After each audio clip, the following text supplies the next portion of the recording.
Ukraine को लेकर अब पुतिन सबसे बड़ा फैसला ले सकते हैं। 24 घंटे के अंदर रूस ने यूक्रेन में ऐसी जगहों पर हमले किए हैं जो जेलेंस्की की दुखती रग कहे जाते हैं। पुतिन अब यूक्रेन से क्या चाहते हैं, ये डिमांड उन्होंने एक बार फिर दोहराई है, लेकिन साथ में यह भी कहा है कि बातचीत का मकसद 100% जीत है। देखिए रिपोर्ट। Внимание, расчет, подготовить совместное действие. Есть подготовить совместное действие. Внимание, пуск. Есть пуск.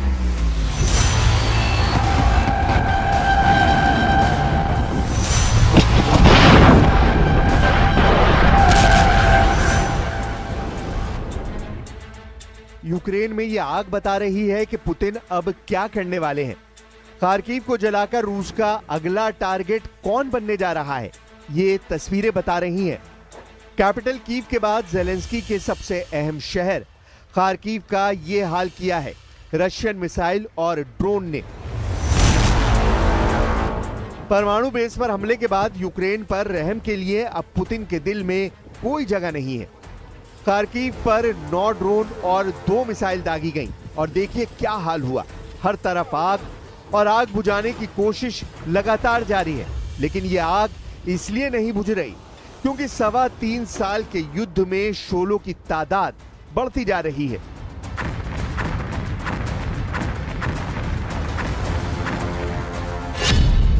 पुतिन ने 3 शहरों को टारगेट बनाया, खार्किव, सुमी और ओदेसा।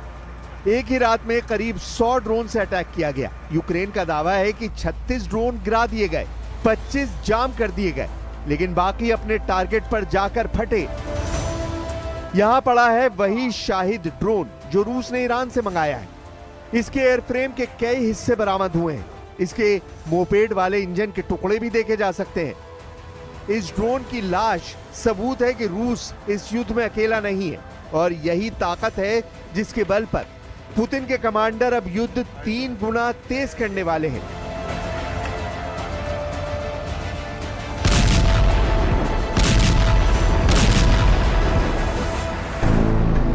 रूस में सुरक्षा परिषद के उपाध्यक्ष दिमित्री मेदवेदेव, जो रूस के राष्ट्रपति भी रह चुके हैं, उन्होंने कहा है कि यूक्रेन से बातचीत का बस एक मकसद है, संपूर्ण जीत और यूक्रेन में नाजीवाद हुकूमत की 100% तबाही।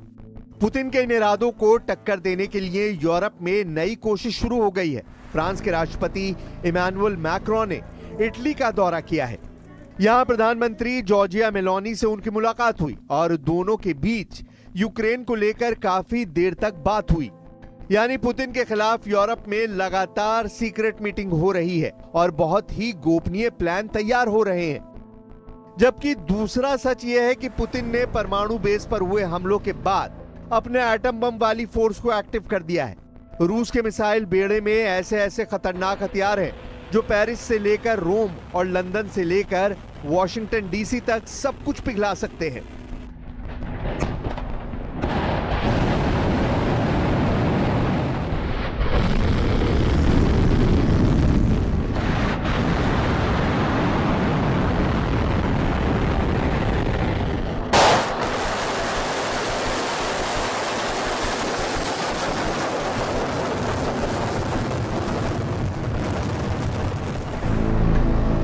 यूक्रेन के सरेंडर के लिए पुतिन की 4 डिमांड है। रूस चाहता है कि यूक्रेन अपने पूर्वी इलाकों को खाली कर दे, वहां से पीछे हट जाए।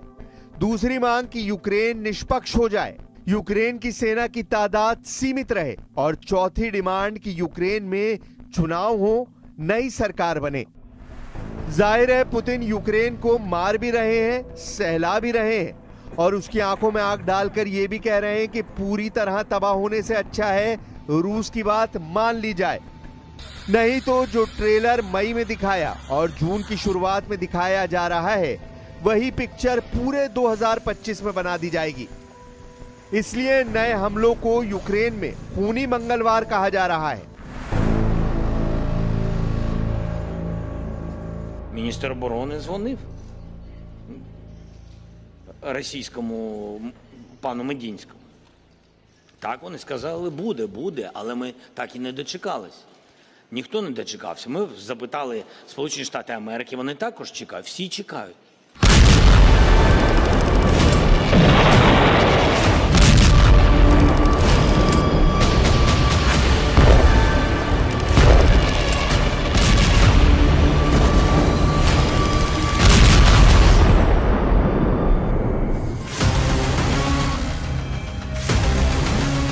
जेलेंस्की के देश को लाखों जख्म देकर पुतिन बता रहे हैं कि यूक्रेन के पास सरेंडर के अलावा कोई रास्ता नहीं।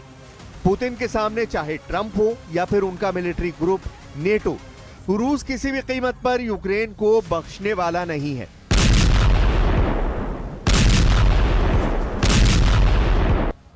ये पुतिन का लगातार सबसे बड़ा प्रहार है। खार्किव पर ऐसे ऐसे हमले हो रहे हैं जहां आग लगातार दहक रही है।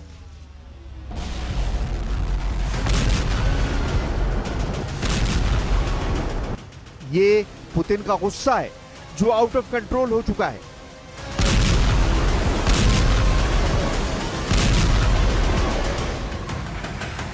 यह दावा ऐसे वक्त किया जा रहा है जब पुतिन ने यूक्रेन को पूरी तरह रौंदने का फाइनल फैसला कर लिया है, क्योंकि अब सीधा सीधा राजधानी कीव पुतिन के टारगेट पर आने वाली है। इसका इशारा पुतिन और उनके सबसे करीबी दिमित्री मेदवेदेव की नई रणनीति से पता चलता है। पुतिन के टारगेट पर यूक्रेन के दो बड़े शहर हैं, खार्किव और सूमे, जहां रूस बनाना चाहता है बफर जोन, लेकिन जेलेंस्की बता रहे हैं इसे पुतिन का किल जोन, जहां से कोई बचकर नहीं निकल पाएगा। Уже говорил, что было принято решение о создании необходимой буферной зоны безопасности вдоль границ. Наши вооруженные силы сейчас эту задачу решают. Активно подавляются огневые точки противника. Работа идет. पुतिन बता चुके हैं कि यूक्रेन के कई फायरिंग पॉइंट यानी कई मोर्चों पर ताबड़तोड़ हमले किए जा रहे हैं और उनको जल्द से जल्द उखाड़ फेंकने की कोशिश है। रूस ने अब तक सूमे के आसपास दर्जनों गांवों पर कब्जा कर लिया है। कई और गांवों और कस्बों के आसपास आमने सामने का युद्ध चल रहा है। पुतिन के टारगेट पर यूक्रेन के पूर्वोत्तर में ट्रिपल सिटी है। ये है खार्किव, सूमे और चर्नीव। अगर इनके आसपास पुतिन बफर जोन बनाने में कामयाब होते हैं तो समझ लीजिए फिर यूक्रेन की राजधानी तक पुतिन की रेंज होगी और फिर जेलेंस्की का सबसे मजबूत किला कैसे ढह जाएगा, इसका खतरा नेटो से लेकर व्हाइट हाउस तक फैल चुका है। I'm not happy with what Putin's doing. He's killing a lot of people, and I don't know what the hell happened to Putin. I've known him a long time, always gotten along with him, but he's sending rockets into cities and killing people, and I don't like it at all, okay? We're in the middle of talking, and he's shooting rockets into Kiev and other cities. I don't like it at all. Putin ने मई महीने में बहुत तेज हमले किए हैं और अब Trump को भी लग रहा है कि जून का महीना यूक्रेन में जेलेंस्की के लिए करो या मरो वाला होने वाला है। जेलेंस्की का इल्जाम है कि रूस बैलिस्टिक मिसाइल में क्लस्टर वॉरहेड का इस्तेमाल कर रहा है ताकि मिसाइल छोटे दायरे में नहीं बल्कि बड़े इलाके में ज्यादा से ज्यादा तबाही मचाए। पुतिन भी बताना चाहते हैं कि उनके पास यूक्रेन पर हमला करने के लिए हथियारों की कोई कमी नहीं है।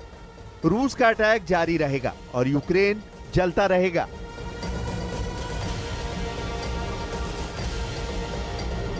यूक्रेन इस वक्त पुतिन के मिसाइल पावर से बहुत ज्यादा घबराया हुआ है। रूस ने अब तक यूक्रेन पर दो बहुत ही खतरनाक बैलिस्टिक मिसाइलों का ज्यादा से ज्यादा इस्तेमाल किया है। पहली है पुतिन की सबसे सटीक माने जाने वाली इस्कंदर एम बैलिस्टिक मिसाइल, जिसकी रेंज 500 किलोमीटर है। यूक्रेन का दावा है कि पुतिन इस मिसाइल को क्लस्टर बम से लैस कर रहे हैं ताकि ज्यादा से ज्यादा नुकसान हो। ये 1 सेकंड में 2000 मीटर की रफ्तार से हमला